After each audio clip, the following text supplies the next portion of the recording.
আমরাও গুরুত্বটা দিচ্ছি। আপনি যদি বলেন আমাদের আর একদিন হাতে রয়েছে, হচ্ছে আগামীকালকে আমাদের নির্বাচন। তো আমরা যে অস্ত্রের যে বিষয়টা বললেন সেটা আমরা কিছু অস্ত্র উদ্ধার করেছি এবং আপনি যদি আমাদের পরিসংখ্যানটা দেখেন আমাদের রংপুর বিভাগে যে লুটকৃত অস্ত্রর মধ্যে ম্যাক্সিমাম অলমোস্ট প্রায় 97% অস্ত্র উদ্ধার হয়েছে। বাকি যে অস্ত্রগুলো আছে সেটাও আমাদের অলরেডি কার্যক্রমের ভিতরে রয়েছে। এছাড়াও আমরা যে অস্ত্রগুলো পেয়েছি সেটাকে আমরা পরবর্তী তদন্তের মাধ্যমে র্যাব আমরা পূর্ণ তদন্তের জন্য আমাদের গোয়েন্দারা মাঠে কাজ করছে। এখন পর্যন্ত রংপুর অঞ্চলের কোথাও এরকম কোনো আমাদের র্যাবের তরফ থেকে আমরা কোনো থ্রেট বা এই ধরনের কোনো পরিস্থিতি আমাদের সম্মুখে আসে নাই।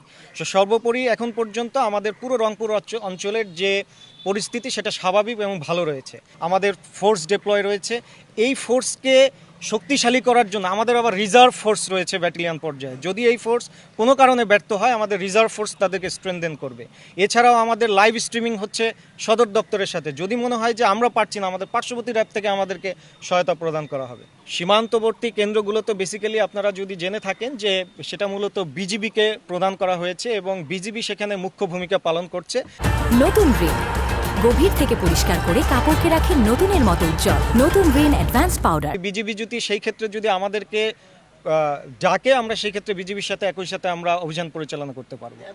আমাদের এখন পর্যন্ত রংপুরের কোনো আসনকেই আমরা ঝুঁকিপূর্ণ মনে করছি না, কারণ আমাদের র্যাবের তরফ থেকে আমাদের যে প্রস্তুতি রয়েছে এর চাইতে আমরা মনে করি না যে কোনো আসন এখন ঝুঁকিপূর্ণ হতে পারে। আমাদের সম্পূর্ণ প্রস্তুতি রয়েছে, কোনো আসনকেই আমরা ঝুঁকিপূর্ণ মনে করছি না। বিচ্ছিন্ন কিছু ঘটনা ঘটেছে, কিন্তু আমাদের যে ফোর্স আপনি যদি দেখেন, আমাদের যদি প্রস্তুতি দেখেন, আশা করি সেই জন্যই আপনাদের মাধ্যমে আমার মেসেজটা দিয়ে দিয়েছি যে যদি এরকম কেউ নাশকতা করার চেষ্টা করে র্যাব তার সর্বোচ্চ বল প্রয়োগের জন্য পেশাদারিত্বের সাথে দায়িত্ব পালন করবে।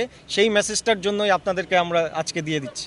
আপনারা যদি কেউ নাশকতা যদি করার চেষ্টা করে থাকেন সেটা আপনাদেরকে ভুলে যেতে হবে। র্যাব তার সর্বোচ্চ শক্তি নিয়ে মাঠে আগামীকালকে প্রস্তুত থাকবে এবং আমাদের নির্দেশনা মোতাবেক, যে স্বরাষ্ট্র মন্ত্রণালয়ের নির্দেশনা মোতাবেক আমরা আমাদের সর্বোচ্চ শক্তি দিয়ে প্রতিহত করার চেষ্টা করব এবং সর্বোচ্চ বল প্রয়োগ করব।